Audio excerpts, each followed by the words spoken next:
اور اب ان کے چیف جسٹس آف پاکستان مقرر ہونے کے بعد جو سب سے اہم سوال ہے وہ یہ ہے کہ ان کے سامنے بڑا چیلنج کیا ہے، اور کیا ان کی اپوائنٹمنٹ کے بعد جو سپریم کورٹ کے ججز میں ایک جو گروپنگ پائی جاتی ہے جس کے بارے میں سب کو پتا ہے وہ ختم ہو جائے گی۔ دوسری طرف پاکستان تحریک انصاف نے اور وکلا کی کچھ تنظیموں نے نئے چیف جسٹس کی اپوائنٹمنٹ جو ہے اس میں بڑی تنقید کی ہے اور تحریک چلانے کا اعلان کر دیا ہے۔ تو سب سے پہلے رانا صاحب میں آپ سے یہ جاننا چاہوں گا جسٹس یحییٰ افریدی صاحب کی اپوائنٹمنٹ پر آپ کو کیا لگ رہا ہے کہ وہ ججز کو یونائٹ کر کے اور سپریم کورٹ کی جو کریڈیبلٹی ہے اس کو بحال کرنے میں کامیاب ہو جائیں گے؟ السلام علیکم ورحمۃ اللہ وبرکاتہ۔ ناظرین گرامی، جعلی مینڈیٹ پر آئی حکومت نے جعلی ترامیم پاس کرواتے ہوئے جسٹس منصور علی شاہ کا راستہ روک دیا ہے۔ جسٹس منصور علی شاہ کا راستہ روکتے ہوئے جسٹس یحییٰ افریدی کو نیا چیف جسٹس آف پاکستان منتخب کر دیا ہے۔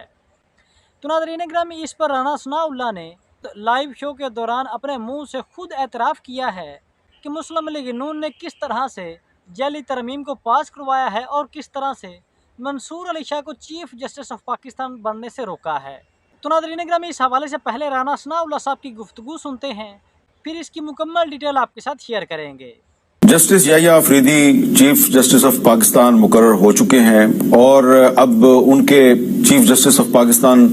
مقرر ہونے کے بعد جو سب سے اہم سوال ہے وہ یہ ہے کہ ان کے سامنے بڑا چیلنج کیا ہے، اور کیا ان کی اپوائنٹمنٹ کے بعد جو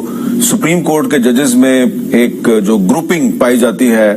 جس کے بارے میں سب کو پتا ہے وہ ختم ہو جائے گی۔ دوسری طرف پاکستان تحریک انصاف نے اور وکلا کی کچھ تنظیموں نے نئے چیف جسٹس کی اپوائنٹمنٹ جو ہے اس میں بڑی تنقید کی ہے اور تحریک چلانے کا اعلان کر دیا ہے۔ تو سب سے پہلے رانا صاحب میں آپ سے یہ جاننا چاہوں گا جسٹس یحییٰ افریدی صاحب کی اپوائنٹمنٹ پر آپ کو کیا لگ رہا ہے کہ وہ ججز کو یونائٹ کر کے اور سپریم کورٹ کی جو کریڈیبلٹی ہے اس کو بحال کرنے میں کامیاب ہو جائیں گے؟ تینوں جج صاحبان بہت اچھے جج، بہت اچھے انسان اور بہت کمپیٹنٹ پروفیشنل جو ہے وہ ججز ہیں، بہت اچھے فیصلے انہوں نے کیے ہیں۔ منصور علی شاہ صاحب کا کریڈٹ جو ہے وہ کوئی بھی ان سے نہیں چھین سکتا، اور منصور علی شاہ صاحب نے بہت جو ہے وہ اچھے فیصلے دیے ہیں اور وہ بڑے ہی انڈیپینڈنٹ جج ہیں۔ یہ تو جو انہیں اس بات سے منسلک کیا گیا یا میڈیا میں یہ بات چلی، جبکہ میں سمجھتا ہوں کہ اس بات کے چلنے کے باوجود بھی جو ہے وہ بالکل نہ ان میں کوئی ایسی بات تھی۔ یہ تو ان کی بدقسمتی ہے نا، کیونکہ پی ٹی آئی جو ہے یہ ایک ایسی آئیڈینٹی ہے کہ ان کی حمایت جو ہے نا وہ تو یعنی ان کی جو مخالفت ہے وہ تو ہے سو ہے، ان کی حمایت بھی جو ہے نا وہ بھی ڈیمیجنگ ہے۔ تو منصور علی شاہ صاحب کو ان کی حمایت جو ہے نا ان کی بدقسمتی یہ ہے کہ انہوں نے یہ کہنا شروع کر دیا کہ جی بس جی بات ہو گئی ہے، تو انہوں نے ہمیں کہہ دیا ہے کہ 25 اکتوبر کے بعد میں آگے تو میں یہ کر دوں گا وہ کر دوں گا، اور وہ بات جو ہے وہ اس سے پھر یہ تصور ابھرا کہ شاید یہ معاملہ جو ہے وہ اس طرح سے آگے بڑھ رہا ہے، حالانکہ یہ معاملہ نہ کانسٹیٹیوشنل امینڈمنٹ والا اور نہ ہی ادروائز جو ہے وہ یہ تصور جو ہے وہ درست نہیں تھا۔ علی ظفر صاحب، آپ سے میں یہ سوال کرنا چاہتا ہوں کہ کیا منصور علی شاہ صاحب جو ہیں جن کی کمپیٹنس کا خود حکومت اعتراف کرتی ہے، کیا وہ اس لیے چیف جسٹس نہیں بن سکے کہ تحریک انصاف جو ہے وہ ان کے پیچھے کھڑی ہو گئی تھی اور ان کی حمایت کر رہی تھی؟ یہ تو محل رانا ثناء اللہ صاحب نے یہ ایڈمیشن کر لی ہے۔ آپ کے پروگرام پہ بھی تھوڑی دیر پہلے انہوں نے فرمایا تھا کہ جو منصور علی شاہ صاحب ہیں ان کا صرف قصور یہ ہے کہ انہوں نے ایک طرح سے پی ٹی آئی کی کیسز ان کے فیور میں، اسپیشلی محل وہ ریزرو سیٹس کے کیس کی بات کر رہے ہوں گے کہ ان کی بدقسمتی ہے کہ پی ٹی آئی نے ان کی حمایت شروع کر دی۔ وہ مطلب ایک ہی ہے، مطلب اس کا یہی ہے، مفہوم یہی ہے کہ وہ اگر یہ بات ہے کہ پی ٹی آئی کی وہ چونکہ تاثر تھا یا ان کو امپریشن ہے حکومت کو کہ وہ پی ٹی آئی کے فیور میں کیسز کر انہوں نے فیصلہ کیا اس لیے ان کو نہیں بنایا، تو یہ تو پھر ہمارا موقف یہی پروو کر دیتا ہے، اس کو ثابت کر دیتا ہے کہ یہ ساری جو آئینی ترمیم ہوئی ہے یہ بدنیتی پہ بیسڈ ہے، اور یہ بھی ثابت کر دیتا ہے جو ہم کہہ رہے تھے اس وقت کہ یہ سارا معاملہ اس لیے کیا جا رہا ہے کہ وہ سینیورٹی کے پرنسپل کو اس لیے ہٹایا جا رہا ہے کہ منصور علی شاہ صاحب کو نہ بنایا جائے. جس طرح میں نے کہا کہ میں شخصیت پہ نہیں جانا چاہتا، تینوں میرے لیے بہت اہم جج صاحبان ہیں. فریدی صاحب بھی بہت زبردست قسم کے چیف جسٹس ہوں گے اور ہیں جج سپریم کورٹ کے، اور اس کا اعتراف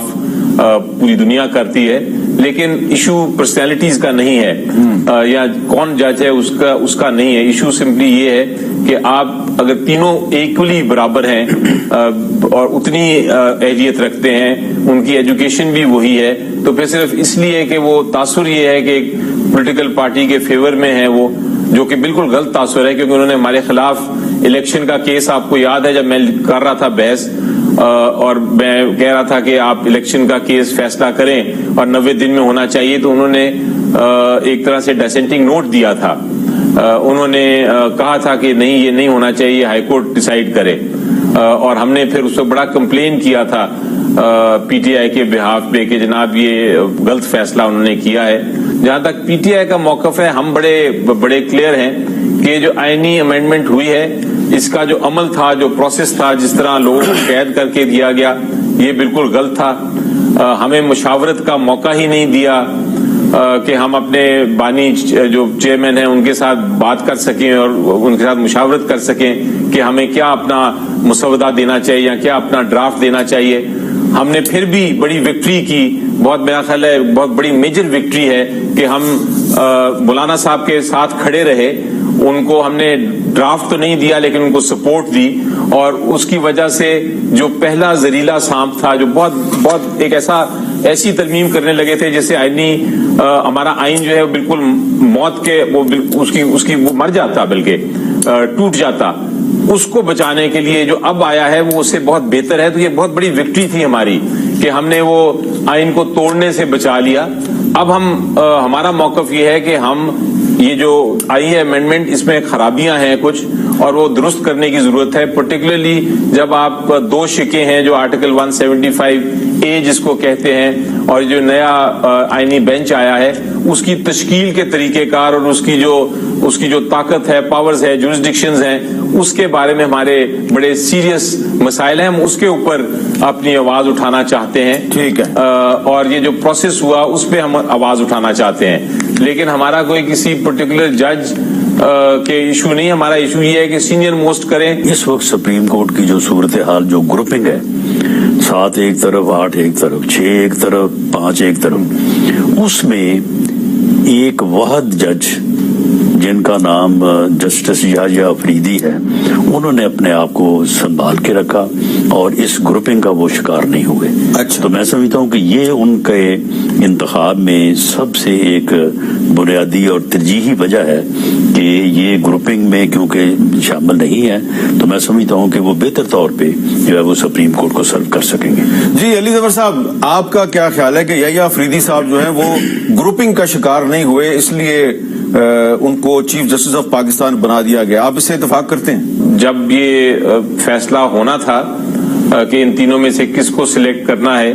تو بہتر یہی ہوتا کہ وہ سینئر موسٹ کو کرتے. شخصیات کو آپ چھوڑ دیں. جس طرح میں نے کہا کہ میری نظر میں تینوں بہت بہترین ہیں، لیکن ایک پرنسپل یا اصول کے تحت اگر یہ کرتے، جو اصول آلریڈی بہت عرصے سے طے ہو چکا ہے کہ سینئر موسٹ کو ہونا چاہیے، لیکن جو اگر آپ سینئر موسٹ کو صرف اس بنا پہ آپ ہٹا دیں گے، جو رانا ثناء اللہ صاحب نے کہا کہ وہ کوئی گروپس ہیں سپریم کورٹ میں، تو میرا خیال ہے پھر یہ انٹرفیئرنس ہوگی جوڈیشری میں. یہ پھر ان کی میرا خیال ہے جو آئین ہمیں کہتا ہے کہ مختلف 3 ستون ہیں اور ان کو آزاد ہونا چاہیے، یہ پھر ایک طرح ایگزیکٹو یا پارلیمنٹ انٹرفیئر کرے گا، مداخلت کرے گا جوڈیشری کی فنکشنز میں،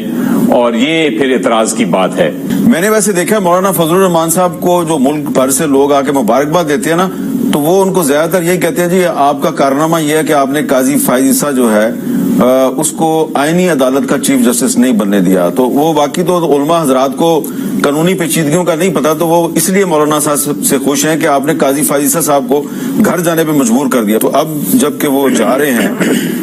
آپ کا کیا خیال ہے تاریخ میں ان کو